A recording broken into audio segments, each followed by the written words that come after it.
Hi all.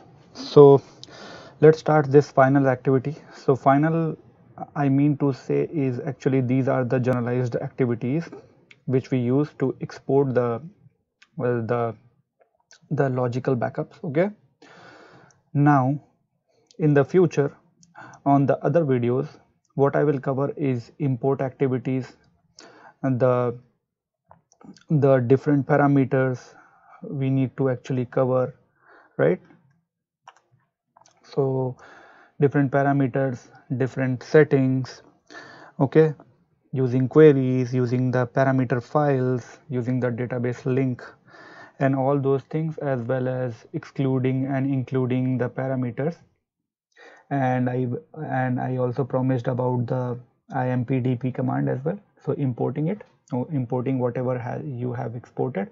So those ones will also be covered in the near future. Okay, so wait for those videos as well. So let's complete this activity, the database level backup activity. So database level data pump activity, actually I needed to call it because this is a logical backup. This is not the physical backup, as we all know. Now to take the database level backup, you need to be in that particular database. Okay, so by this I mean is, let's say in our example we will be taking the pdb database logical backup. So we will need to actually alter the session and go into the pdb and then uh, run the command expdp in that. And for that, whoever is actually running that command must have a specific role. That role is data pump underscore exp underscore full underscore database. Okay, so this role must be granted to that particular id, whoever is actually running the expdp. I will be using the system user, that is the common user. So I don't need to grant the system user this particular role because system, as you all must be knowing, just after sys, system is the powerful id and the common id as well. Okay, so we don't need to worry about that particular role, but whoever is actually running using the other id, maybe there is a mandate to not to use the system, because usually in the environment where the DBAs are actually protecting, or management wants to protect the sys and system, and they actually want to segregate what all tasks that particular ID performs. So sys and system are mostly categorized into the critical IDs. So usual operations are not performed using those IDs. Usual operations are performed using the different IDs.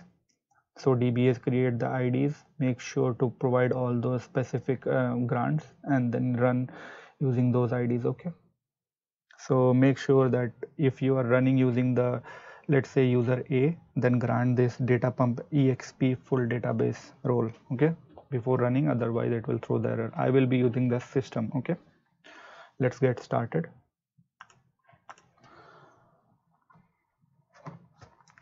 Okay, so now, as per our tradition, we will check the process again.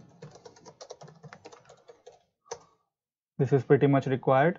Okay, because let's say in the morning, at your working hours, right, you just reach to your workplace and you want to validate all those process, and if somebody has created a ticket to take the backup of a particular database, a logical backup of a specific database, okay, so you need to validate if the process is up and running. And also this is a good habit to actually keep checking the process if the databases are running or some databases are down. You don't want application users or application management team screaming on you saying that you are not supporting the database properly, right? So this is a proactive approach. Every time you need to validate it, okay, or you must validate it. It's not 100% requirement, but the usual activity of DBAs are to proactively validate each and everything. Okay, so let's change the environment variable. It's done. Let's log in. So before this, let's create the physical location. Actually my location has already been created. I have already created this particular location. Let me check if the files are there. Nothing is there. Okay, it's complete empty. We will be taking the backup here. Now we will have to create a logical entity, the logical location directory. Okay, so let's log in to SQL plus /shdba and let's shift to the PDB, alter session set container equals PDB. That is done. Okay, now create the directory, create or replace directory. Let's name this as D database. Okay, as, and what I will do is to copy this. This is where the backup will be taken. The dump file will be located and the log file. Okay, I think I missed something, or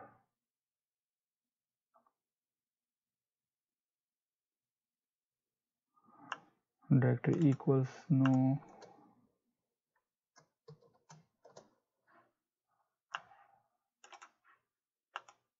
Okay, so this was mistake, equals. Okay, this is not there. That is done. Now what you need to do is exit out of here, clear the screen. Okay, expdp. So during this particular backup, as we all saw, that I had created two table spaces. Okay, as you all saw, test table space and the other table spaces, those one you will see that those ones will be also backed up, including the Scott user, the tables under it. Okay, the student table, all those things you will see that those ones will be backed up, and you will see that estimated time, how much time it actually took. So expdp system connect to PDB. Okay, using the alias name which is mentioned in the TNS file. Directory we will be using as DB. Now we will need to specify this. Okay, full equals to y. We will be taking full database backup. This is logical backup. Dump file equals full dot dump. Log file equals full dot log. Need to correct this and then run it. It will take slightly more time because it is taking the complete database logical backups. Okay, so you will see that all the indexes, all the schemas and everything will be backed up. Okay, what all objects are there under whatever table spaces you have created, all those things will be backed up, including users.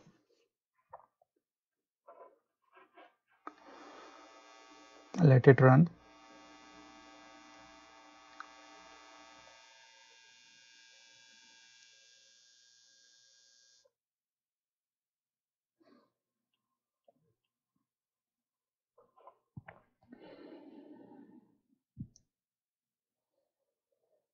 So you see everything: directory, DB links, grants, role grants, system privileges, users, everything is backed up. Views, right, indexes, everything is getting backed up, including the index statistics as well.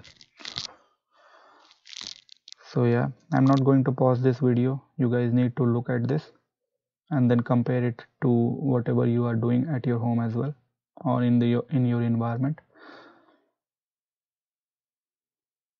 It won't take much time because my PDB does not contain much stuff, but in the real environment, PDB holds the application data, so there are millions of records. Okay, there will be indexes and all critical data, so you need to make sure that those files, whatever you're trying to back up, put it into the secure location, maybe make a multiple copy of that specific backup, and then export it, okay, to the different site where you want to restore to the different database. We will also see that when we actually want to export and then import the tables.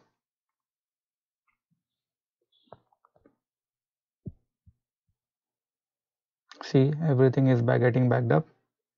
Okay, all the tables. You see, HR schema has been backed up, all the tables, Scott schema and its table, test schema as well as its table, right? So everything went fine. Let's query this location. So you will see this complete log and the dump file. Let's read it into human readable format so that you see what's the correct size. So yeah, the dump file is 3.8 MB. Okay, it's not much. So hope you guys enjoyed it. Please comment if you like this video, as well as please like and please subscribe my channel, and please share it with friends and families. Okay, thank you very much for watching.